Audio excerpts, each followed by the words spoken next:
कौमी असम्बली में अदालती इस्लाहात के लिए पार्लिमानी कमेटी के क़याम की तहरीक मुतफ़िक़ा तौर पर मंजूर। आइन इंतज़ामिया मुक़न्नना और अदलिया के दरमियान इख्तियारात तकसीम करता है। क़वानीन की मंजूरी और आइन में तरमीम सिर्फ पार्लियामेंट का हक है। आर्टिकल 175A के तहत आला अदलिया में जजेस के तकर्रुर की तौसीक भी पार्लियामेंट का इख्तियार है। करारदाद का मतन।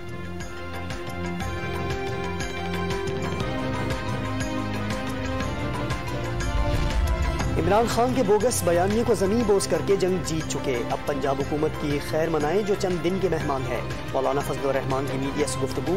फॉरेन फंडिंग, बालम जब्बा हेलीकॉप्टर केस और BRT केसेस में ताखीर पर अपनी ही मखलूत हुकूमत से शिकवा भी कर डाला। कानूनी सकम पर फौरी कानून साजी का मुतालबा भी कर दिया।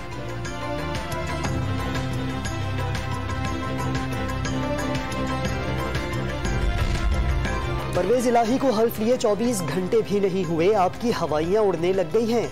मोनिस इलाही का राना सनाउल्लाह के गवर्नर राज से मुताल्लिक बयान पर रद्द-ए-अमल। अहमकाना बयान से पहले आइन पढ़ लें, आपको मॉडल टाउन में कत्ले आम का हिसाब अभी देना है। रहनुमा काफली का ट्विटर पर पैगाम। Haleem Adil Sheikh anti corruption east zone Karachi मुंतकिल। अपोजिशन लीडर सिंध असम्बली को अजीज भट्टी थाने में रखा गया। रहनुमा PTI को एंटी करप्शन जामशोरों ने गिरफ्तार किया था।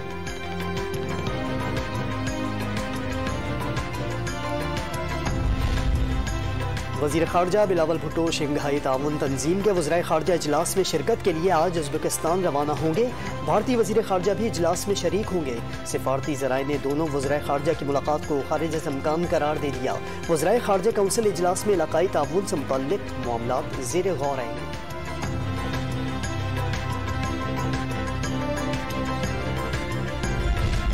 पेशावर में थाना मतनी की हुदूद में नामालूम मुल्जिमान का पुलिस मोबाइल स्क्वाड पर हमला। फायरिंग से 2 एहलकार शहीद और 1 जख्मी हो गया। शुहदा में शेर अकबर और जान अली शामिल।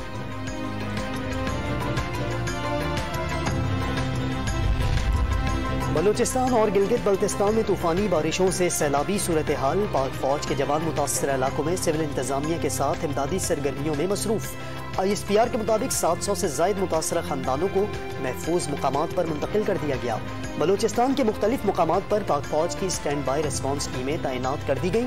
फ्री मेडिकल कैंप भी कायम।